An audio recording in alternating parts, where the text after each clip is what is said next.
What were the events and traumas that shaped Hannibal Lecter into the weirdly beloved serial killer he became? The fava beans are stewing and the Chianti is decanting. We're having lots of old friends for dinner to explore Hannibal Lecter's story. Hannibal Lecter was born on January 20, 1933 in the southeastern region of Lithuania to a family of great wealth and noble bloodline. His Lithuanian father, Count Lecter, was a direct descendant of warlord Hannibal the Grim, while his Italian mother's ancestors ruled Milan for over 2 centuries. They lived like they had money. Hannibal's education began early, and his teachers quickly discovered his extraordinary intellect, along with a gift for learning languages. By the time he was 10 years old, Hannibal could speak Lithuanian, German, English, and Italian, and he was on the road to being fluent in Latin. In 1939, his sister Misha was born. Hannibal was extremely protective of her and cared for her more than anyone. It wasn't long after her birth, however, that tragedy befell the Lecter family. In 1941, they were forced to flee their castle when Nazi troops invaded. A small group of Nazis, led by a brutish sadist named Vladas Grutas, found the Lecters and killed the parents in front of Hannibal and Misha. The children were kidnapped and held prisoner until food ran out. It was then that Grutas cooked Misha in a stew in front of Hannibal and forced him to eat it. Still in shackles, 8-year-old Hannibal escaped into the woods. By the grace of wartime alliances, young Hannibal was found wandering in the woods by Soviet soldiers. The trauma he'd survived turned him mute, although he'd fully repressed the memory of what happened with his sister. By this time, the Russians occupied Castle Lecter and turned it into an orphanage for children like Hannibal. It's not healing to see your childhood home, but it helps you measure whether you're broken. How and why? Assuming you want to know. His fellow orphans considered Hannibal's muteness a sign of weakness, and he was bullied mercilessly for it. Hannibal took the abuse, but when he saw other younger children being bullied, he began to lash out violently. Hannibal Lecter's particular code for choosing his victims began here. But though he was involved in many physical altercations, he had yet to kill. After Hannibal's 13th birthday, his uncle, Count Robert Lecter, arrived at the castle-turned-orphanage to adopt his nephew. Hannibal went to live with Uncle Robert and his wife, Lady Murasaki, in their country home in France. Hannibal was still mute, but he and Lady Murasaki had an instant connection. Using martial arts, cooking, and meditation, she helped Hannibal begin to heal, and he developed a taste for the finer things in life. When he started to speak again, Hannibal added Japanese to his list of fluent languages. But tragedy would befall young Hannibal once more. When a local butcher hurled insults at Lady Murasaki, Hannibal attacked the man. Later, when his Uncle Robert heard about the altercation, he confronted the butcher and, in the resulting fray, had a heart attack and died. In a haze of rage and grief, Lecter stalked and killed the butcher using one of Lady Murasaki's samurai swords. He cut out the man's cheeks and ate them, marking both his first kill and his first act of cannibalism by choice. I would have used a butcher's knife, but the sword seemed so appropriate. Local law enforcement knew that Hannibal had killed the butcher, but since he passed the lie detector test with a convincing story, they were forced to let him go. In the wake of Robert Lecter's tragic and untimely death, Hannibal and Lady Murasaki moved to Paris. Hannibal's exceptional intelligence landed him a spot in a highly esteemed boarding school where he focused on medicine. He completed his diploma in record time, graduating with honors as the youngest person in the school's history. At 18, Hannibal returned to the cabin in Lithuania where his family was murdered. After he gave his sister's bones a proper burial, Hannibal found the dog tags belonging to the brutes who killed her, and something snapped. He went after each of the men with cold precision, removing their cheeks to eat them. Hannibal was now on police radar, and they were convinced he was a serial killer. He was killed in the woods where your family died. His face had been eaten. In retaliation for the killings, Vladas Grutas kidnapped Lady Murasaki, and she was nearly killed. When Grutas reminded Hannibal of his own part in his sister's cannibalism, the repressed memory pushed Hannibal from methodical to crazed killer. This monster frightened Lady Murasaki so deeply that she fled France and went into hiding. Hannibal never sought her out again. While Hannibal was in jail awaiting trial for Grutas's killing, he began to do work sketching post-autopsy bodies for the medical examiner. When public outcry led to a full acquittal, Hannibal took an internship at Johns Hopkins in Baltimore, which turned into university and postgraduate studies. Well, now I understand why your drawings earned you an internship at Johns Hopkins.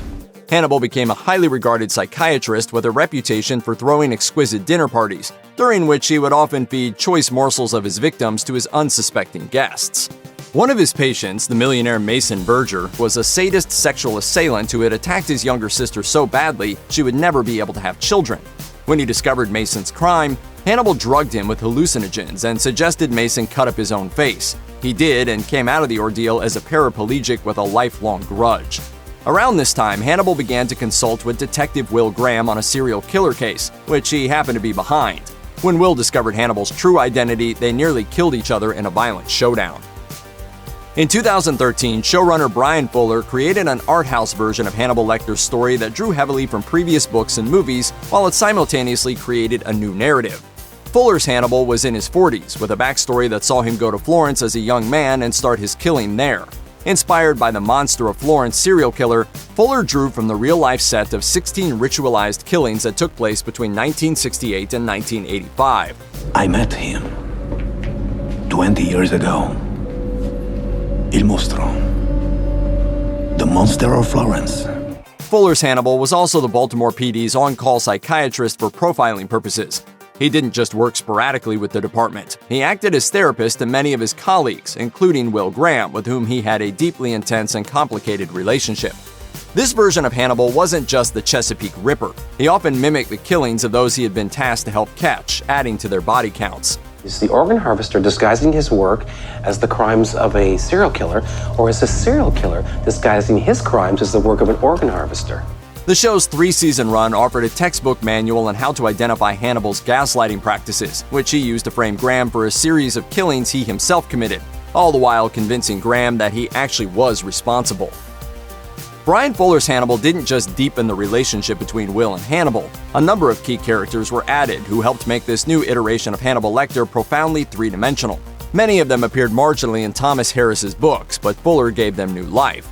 In this version, Lady Murasaki's maid Chio helped Hannibal find, torture, and imprison the men who killed his sister. A gender-flipped Dr. Alana Bloom, first mentioned in Red Dragon as Alan, became a pivotal figure torn between helping a troubled Will Graham and actively being gaslighted by her serial killer boyfriend Hannibal. Red Dragon's relentless tabloid journalist Freddie Lowndes was also gender-flipped. New characters included FBI agent Miriam Lass, who discovered Hannibal's identity but disappeared before she could tell anyone. Lass was presumed dead when her severed arm was identified, but it was later discovered that Hannibal had kept her alive for years in an underground bunker. And Fuller's Hannibal introduced the killer's own therapist, Bedelia du Maurier, who provided incredible insight into Hannibal's mind, as well as a sense of fear about who or what she suspected him to be.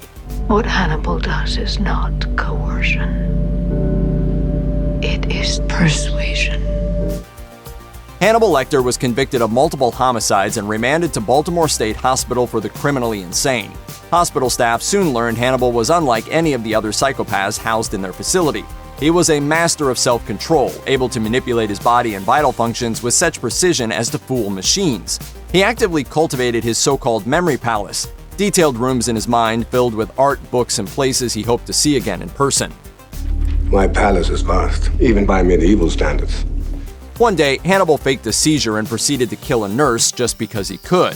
The incident forced hospital administrator Frederick Chilton to create entirely new protocols on how to handle Hannibal, which included absolutely no physical contact. Hannibal's only ally was Barney, a compassionate orderly who became as friendly with him as anyone could.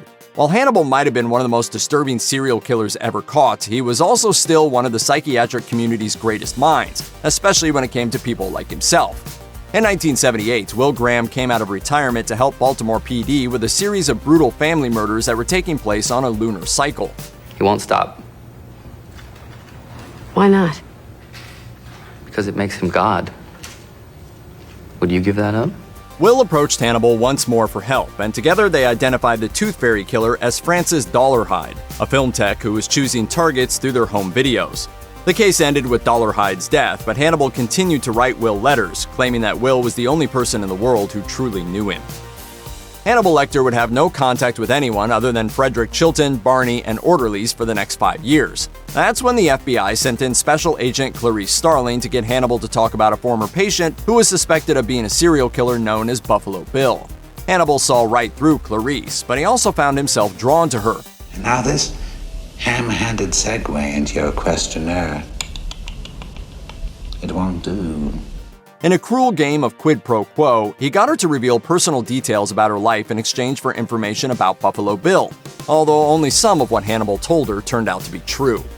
While Clarice earned her FBI badge, Hannibal staged an elaborate escape that involved wearing the face of a police officer monitoring him. He wound up in the Bahamas, where Frederick Chilton happened to be vacationing. Hannibal called Clarice to tell her he wouldn't be seeking her out and said, I have no plans to call on you, Clarice. The world's more interesting with you in it.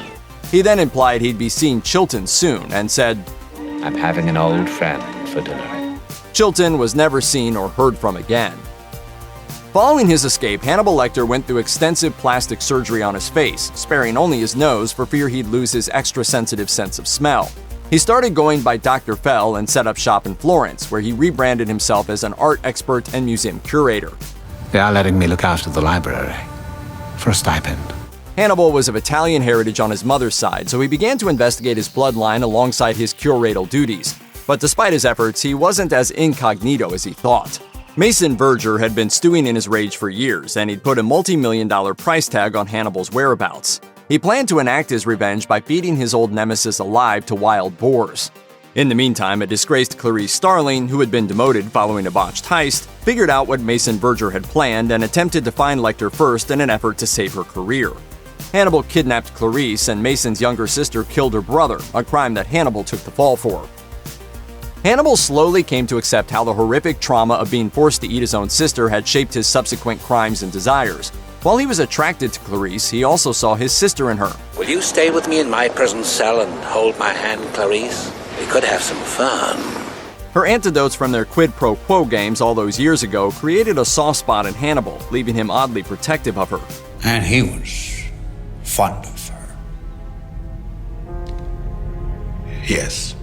Even so, this didn't stop Hannibal from hurting Clarice. He attempted to brainwash her into believing she really was Misha in order to have a proxy of his sister back, but Clarice was too strong mentally and she overpowered Hannibal's attempts. During that process of hypnosis, though, Clarice was altered mentally, and she became a different kind of student of Hannibal's singular psychopathy. The two became romantically involved and were last spotted in Buenos Aires. It remains unclear whether Clarice was with him because of his hold over her or if she'd actually chosen to align herself with the serial killer she'd once hunted. Would you ever say to me, stop? If you loved me, you'd stop. Not in 1,000 years. Check out one of our newest videos right here. Plus, even more Looper videos about your favorite movies are coming soon. Subscribe to our YouTube channel and hit the bell so you don't miss a single one.